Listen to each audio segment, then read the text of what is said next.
anything or any type of worship other than the God of the Bible in Christ is distorted worship. It's idolatry. America the same way.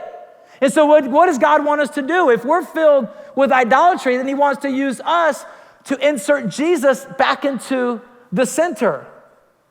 In fact, let's talk about Paul for a second.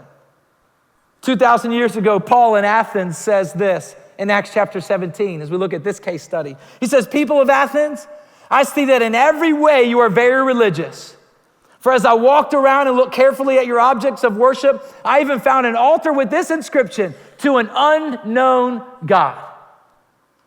So you are ignorant of the very thing you worship, Paul says. And this is what I'm going to proclaim to you now. And then he goes and inserts and bridges to the gospel. Like the Ethiopian eunuch, now we're going to bring clarity to what you're trying to do, what you're trying to find, who you're trying to seek after. All that will turn empty. All that will prove to be invaluable or unfaithful, except for, let me tell you about this person, Jesus. So as we look at modern examples of idolatry, what would Paul say if he went and kind of made a journal of the status of America? He says something like, Paul stood up and traveled all over Orlando and Florida and America. And he gets on TV and he says, people of America, I see that in every way you are very religious. By the way, like the people of Athens 2,000 years ago. Very religious, very spiritual. But I walked around and I looked carefully at your object of worship and I found the following. What would Paul find?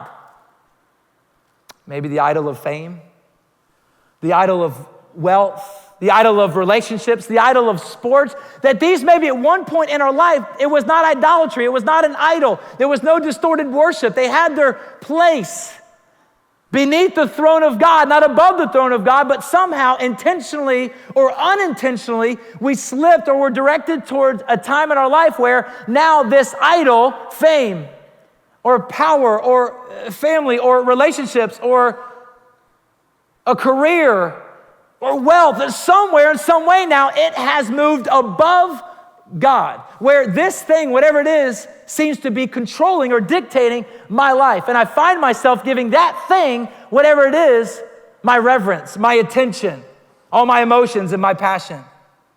And Paul may say there's a lot of spirituality in America, but there's a lot of idolatry going on.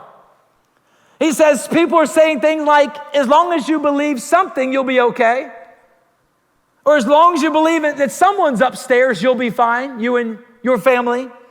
Or he's hearing it say on the streets, you know, all roads go to heaven. Just pick one, you'll be fine. They'll all get there. Paul would probably go on, and he would clearly conclude that we have slipped in some way or another into a heavy dose of idolatry here in America. As we think about what Paul would say and conclude, what in the world would the Son of God conclude? If Jesus went in and out of the churches in America, in and out of the schools of America, in and out of the homes of America, what would be the conclusion of the Son of God?